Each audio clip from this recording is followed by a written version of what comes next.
सूफी अम्बा प्रसाद के स्मारक पर नगर निगम का टैक्स बकाया का नोटिस वायरल। स्वतंत्रता संग्राम सेनानी सूफी अम्बा प्रसाद के स्मारक पर नगर निगम के टैक्स बकाया का नोटिस वायरल हुआ है। मुरादाबाद से आपको ये खबर बता रहे हैं।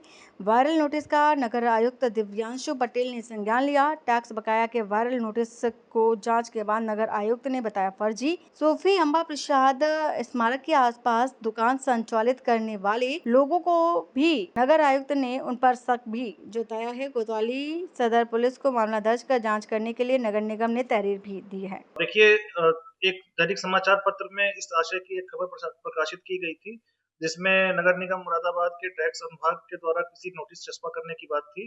इसे सुबह ही संज्ञान में लेते हुए विस्तृत विवेचना की गई और 11 बजे सुबह ही ये सारी बातें स्पष्ट होकर सामने आ गई थी कि उक्त नोटिस न केवल फर्जी है बल्कि कूटरचित है।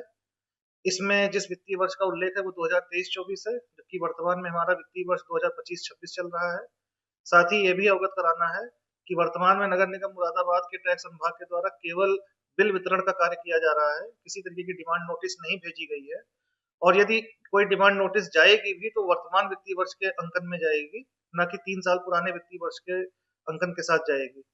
साथ ही ये भी अवगत कराना है कि महान स्वतंत्रता संग्राम सेनानी सूफी अम्बा प्रसाद जी का जो धरोहर भवन है, वहाँ पे गणतंत्र दिवस और स्वतंत्रता दिवस, साथ ही अन्य जो हमारे महत्वपूर्ण अवसर होते हैं, उस पर नगर निगम मुरादाबाद के द्वारा ही सारे कार्यक्रम कराए जाते रहे हैं। वहाँ की साज सज्जा, ये सारे कार्यक्रम नगर निगम मुरादाबाद स्वयं करता रहा है।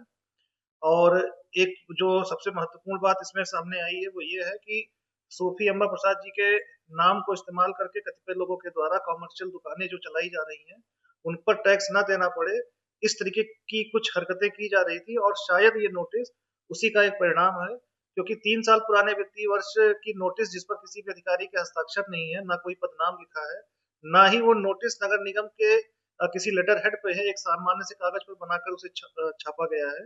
ये दिखाता है कि एक कूटरचित एक डॉक्यूमेंट है और इसी को संज्ञान में लेते हुए हमने मंडलायुक्त महोदय और जिलाधिकारी महोदय को इस खबर के खंडन और इस पर उचित विधिक कार्रवाई हेतु पत्र भी लिखा। साथ ही अवगत कराना है कि गंभीर धाराओं में अज्ञात व्यक्तियों के खिलाफ फिलहाल हमने मुकदमा दर्ज कराने के लिए थाने में तहरीर भेज दी है और इस पर जो भी विवेचना होगी, यदि कोई नाम सामने आता है तो नामजद मुकदमा भी दर्ज। मुरादाबाद से रेहान अंसारी की रिपोर्ट।